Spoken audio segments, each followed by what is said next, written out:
салом ва ба барномаи хабариву таҳлияи ахбори озодӣ хуш омадед. дар 15 дақиқаи дигар шуморо бо навгониҳои тоҷикистону ҷаҳон ошно мекунем. нахуст сархати мавзӯъҳои имрӯз 2 сентябр. дар як садамаи даҳшатнок дар Нижний Новгороди Русия 8 муҳоҷири тоҷику узбек ҳалок шуданд. ронандаи мошин ки шаҳрванди Тоҷикистон мебошад, зинда мондааст. дар ҳоле ки шуморе аз хонандагони мактабҳои Душанбе соли нави хонишро бо май ҷашн мегиранд, гурӯҳе аз волидайн шикоят доранд ки кӯдаконашон берун аз китобҳои дарсӣ маводе барои хондан намеёбанд. адабиёти бачагон дар самтҳои гуногун бо тарҳу дизайни мухталиф мутаассифона вуҷуд надорад. Вақт Валдимир вафот кард. моҳигирони норвегӣ ҷасади наҳангеро ёфтанд ки бо ҷосусӣ ба фоидаи Русия муттаҳам мешуд. як садамаи даҳшатнок дар минтақаи Нижний Новгороди Русия боиси ҳалокати 8 муҳоҷири тоҷику узбек шудааст. 4 нафари дигар ҷароҳат бардоштанд. фоҷиа нисфирӯзии 1 сентябр ба амал омад. бино ба иттилои хадамоти матбуоти сарраёсати вазорати корҳои дохилии ин вилоят, ронандаи микроавтобус шаҳрванди 32-солаи Тоҷикистон ки муҳоҷиронро аз марзи Қазоқистон ба Москав мебурдааст, аз оҳдаи идораи мошина баромада ба оҳани байни ду шоҳро бархӯрд. худи ронанда зинда монда ҳамроҳи 3 нафар аз мусофирон ба беморхона интиқол ёфтанд. муфаттишон нисбати ин ҳодиса аз рӯи моддаи вайрон кардани қоидаҳои ҳаракат дар роҳ ки боиси марги 2 ва ё зиёда нафар шудааст, парвандаи ҷиноятӣ боз карданд. таҷлили рӯзи дониш дар тарабхонаи роҳати Душанбе аз сӯи хонандагони синфҳои болоӣ яке аз мактабҳои ноҳияи Сино боиси муҷозот шудани волидайни онҳо гардид. раёсати корҳои дохилии пойтахт хабар медиҳад ки дар ин зиёфат 11 хонандаи синфҳои 9, 10 ва 11 мактаб ширкат намуда, яке аз онҳо дар ҳолати мастӣ қарор доштааст. агар барои падару модари ин хонандагон оғози таҳсили имсола бо даъват барои суҳбат бо мақомот ва тартиб ёфтани протоколи маъмурӣ нисбаташон шурӯъ шуда бошад, баъзе волидайнро масъалаи дигар ба ташвиш андохтааст. дар ин бора гузориши барои Суфиро тамошо мекунем. нуралӣ Хоркашев, сокини Душанбе, барои духтараш китоб ҷустуҷӯ дорад ки довталаби яке аз озмунҳои китобхонист. ӯ мегӯяд набуди як феҳристи китобҳои тавсияшуда вобаста ба сину сол ва зеҳни хонандаи наврас волидонро дар пайдо кардани китоб саргардон мекунад. соле ки духтарчаи ман дар озмуни фуруғи суби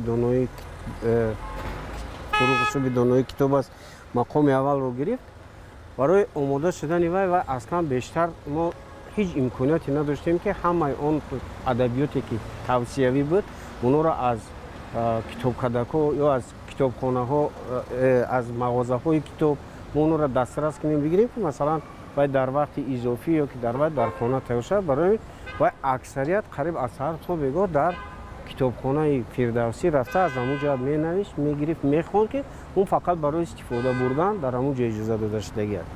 далер Шариф, муаллифи барномаи китобхон дар YouTube ва яке аз таблиғгарони китобхонӣ дар Тоҷикистон мегӯяд, қаҳрамонони барномаҳояш низ яке аз далелҳои кам китоб хондани насли навро набудани ҳамин гуна китобҳои тавсиявӣ аз сӯи мутахассисон медонанд. баъзе хонандаҳо якам китоб суроғ меянд, ҳамон китобҳои устод Айнӣ аст, китобҳои Ҷалол Икромӣ аст. вобаста ба оне ки ҷаҳон тағйир рафт, пеш рафтааст ва ҳамарӯза дар самтҳои гуногун китоб нашр мешавад, шуруъ аз зеҳни сунъӣ то технологияву то ҷомеашиносиву адабиёти бачагон дар самтҳои гуногун бо тарҳу дизайни мухталиф мутаассифона вуҷуд надорад ва ин як ҳолати бисёр шадид ва буҳронӣ аст. ин таблиғгари китобхонӣ бар ин аст ки бисёр вақт волидон аз онҳо суол мекунанд ки ба фарзандашон китобхониро аз чӣ шурӯъ кунанд. мегӯяд посухашро мо надорем, зеро чунин феҳристи китобҳоеро ки дар зеҳни кӯдак шавқи китобхониро бедор кунад мо надорем.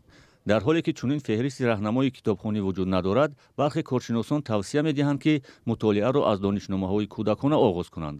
вақте мутолиаву донишандӯзӣ аз донишномаҳо шурӯъ мешавад, фикр мекунам кӯдак аз ҳамун синни хурдӣ аллакай дар ҳамун қолаби муназзам фикр кардан, ҳама чизи нисбатан лозимитарро аввал аз худ кардан, хуб афзалиятгузорӣ дар андохтани донишро аз ҳамин синни хурдсолӣ меомӯзад. در مسئله کتاب‌های عزیز نقیبزاد مدیر فروشگاه کتابکده میگوید کتاب‌های ادبیات جهان دسترسند، اما به زبان تاجیکی کتاب خیلی کم ترجمه می شود. همگی 2-3 کتاب ترجمه می شود، در حالی که می شود گفت تمامی بهترین اثرهای جهانی به زبان ازبکی ترجمه شده‌اند.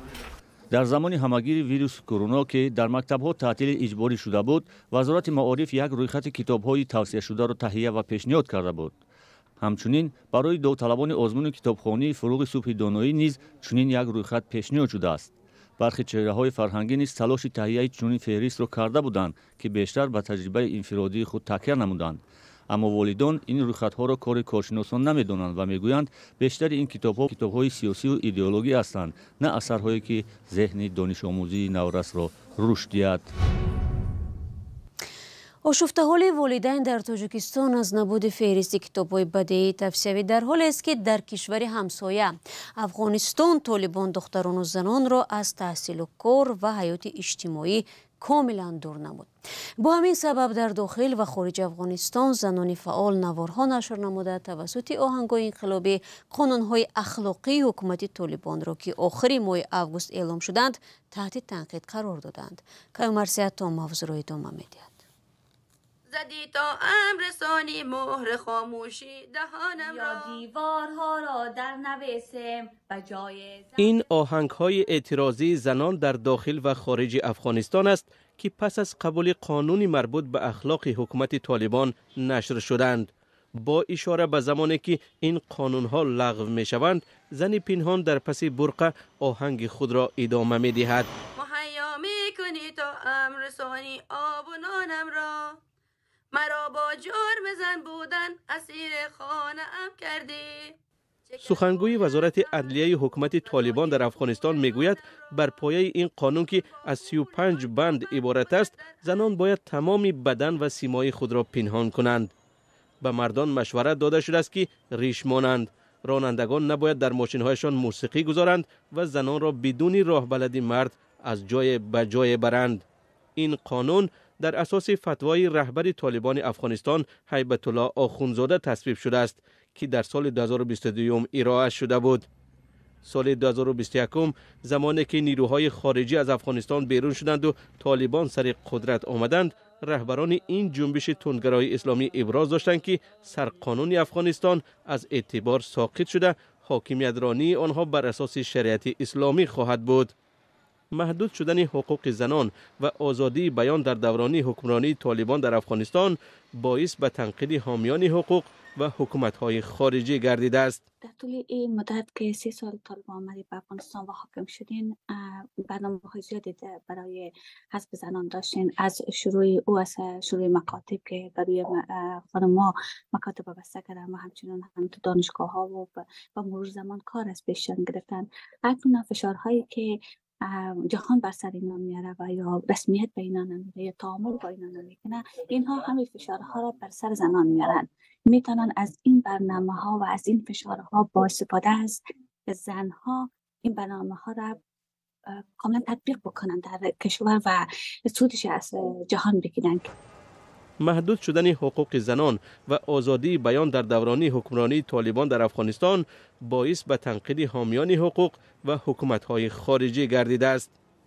طالبان میگویند این جنبش اسلامی حقوق زنان را بر اساس شریعت اسلامی و عنعنه‌های محلی احترام می‌کند و اصلاً این مسئله داخلی بوده باید بدون دخالت از بیرون حل شود.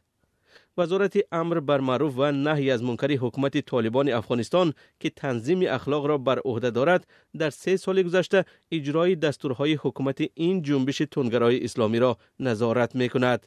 این وزارت در آخر ماه اوگوست ابراز داشت که در دوام 3 سال بیش از 13,000 نفر را برای عمل خلاف اخلاق بازداشت نموده است و از این بین تخمینا نصف بازداشت شده ها بعد از 24 ساعت رها شدند. سلام، اگر خط و خبر می‌خواهید ما داریم. نوید بامدادی، سرخط خبرها، اخبار تاجیکستان و جهان، گزارش‌ها و تحلیل‌ها. چی می‌گذرد و چرا؟ دانستن فهمیدن است. ضمیمه یا اپ ما را بگیرید. شما برنامه اخبار رادیو آزادی رو تماشا دارید. ساکنان چندین محله‌های دوشنبه و وحدت و نویه رودکی از آن نگرانند که از بهار امسال با خراب شدن یگانه کوپروک یا پل ماشین گذرشان کسی به سراغ آنها نمی آید. مقامات برای پیشگیری از سر زدن هر گونه خطر از دو طرف پل روی ماشین های مسافر برای بارکش را بستند و حالا مردم در رفع و انتقال بارهای خود به مشکل های زیاد گرفتار شدند. جزئیات موضوع در گزارش علیشیر ظریفی و امیر سویف. پلی که چندین محله های دوشنبه و وحدت و ناحیه رودکی را با هم می‌پیوندد، 5 ماه باز در حال صدمه قرار دارد. چون این وضع باعث سرگردانی ساکنان شده است. پیش تنگنا میگذشت، حاضر تنگنا نیسته. نمی کوپریک وایرونه هیچ که ساز میکنیم نمیگه. ای ماه اپریل بود، مارت بود، ای همه اسمو پیاده میگذاریم عذاب بای. عذاب قطع میریم، عذاب قطع این نگوده که مایده قطع پیاده میریم اکه هموسه. سیل و بارانگری های فصل بهار که این پلی ماشین گذر را خراب نموده است، در پی آن در برابر دیگر سرگردانی ها خرج راهگیری ساکنان هم بیشتر شده است. 4 سوم قطع میرفتیم تا شهر، حاضر 4 سوم ایسو میریم، 2 سوم 3 سوم ایسو میریم. پیش ما تو هم بگیم که پیش مغازین تو جوی در کویده میبردیم مردم.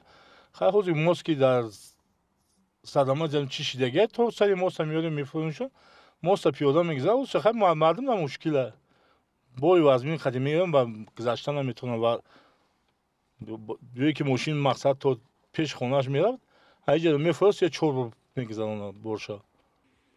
مقامات به ساکنان وعده دادند که پل را تامین میکنند.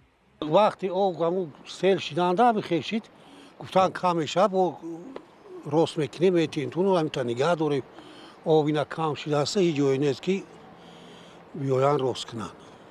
همین نگه داریم مردم دقیق نیاخه. هم دو ناحیه رئیس رودکی طرف وحدت هم خلقش همش همین تا میگذره. 15-16 هزار آدم است، 15-16 هزار آدم است. راه همیه خلاص.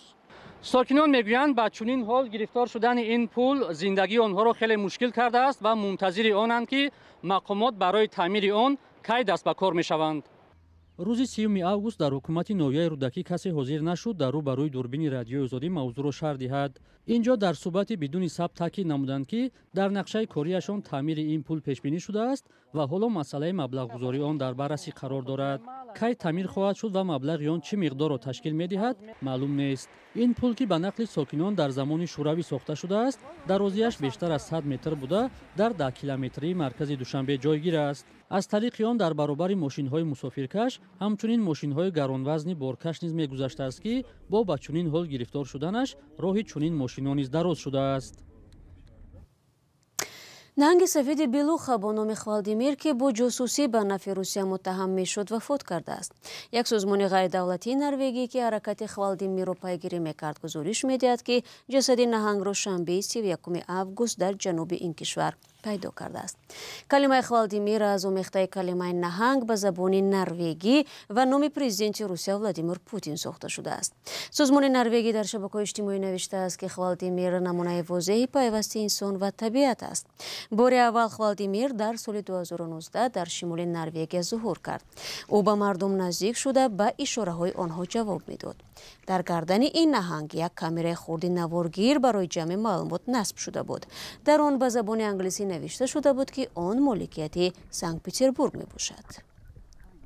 اداره اکتشافی داخلی نروژ خلاصه برآورد که این نهنگ قبل از ورودش به نروژ در اسارت بوده احتمال در برنامه‌های تحقیقاتی روسیه شرکت ورزیده است. روسیه هیچگاه به اتهام استفاده این نهنگ به حیث جاسوس پاسخ نداده است. بعضی رسانه‌ها تخمین کردند که خوالدیمیر 15 ساله بود. عادتاً نهنگ نوی بلوخا از 40 تا 60 سال به سر میبرد.